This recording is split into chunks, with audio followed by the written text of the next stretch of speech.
भी अगर हम देखेंगे तो बच्चों में नंबर एक क्रॉनिक डिसीज एलर्जी है, उसमें भी बाल दमा का प्रमाण काफ़ी है।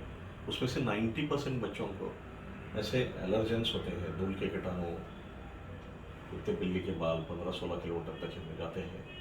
उसी तरह से अगर हम देखेंगे तो परागकण और एक होते हैं, पोलन्स बोलते हैं, तो ये काफ़ी किलोमीटर तक उड़ के आते हैं।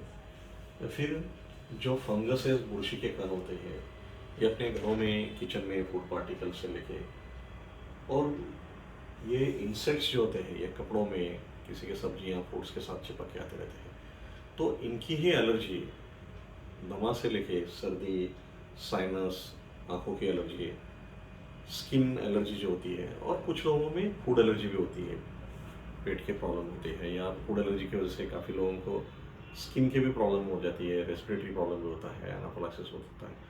तो इनको अगर जड़ से ही ख़त्म करना है तो इनके प्रॉपर एलर्जी टेस्ट करके इनके ऊपर एलर्जी वैक्सीन या डिसेंसिटाइजेशन होता है, जिससे लॉन्ग टर्म के लिए इनकी वजह से जो अंदर के अंदर एलर्जी बढ़ने वाली है, जो इन्फ्लेमेशन बॉडी के अंदर चलते रहता है, वो काफ़ी कंट्रोल में आ जाता है, जिससे मेडिसिन भी कम हो जाती है। और यही जो है ये डिसीज मॉडिफाइंग थेरेपी है, मतलब लॉन्ग टर्म के लिए। बाकी टेम्परली आप कोई भी पैथी ले लो या कोई भी ट्रीटमेंट लेके टेम्परली आप सिम्टम्स कंट्रोल करेंगे, लेकिन आगे होने वाले बदल नहीं रोकेंगे। और इसी की वजह से आज अस्थमा, सीओपीडी ये जो बढ़ते जा रहा है, ये बहुत बढ़ रहा है, तो इसको हमें रोकना चाहिए।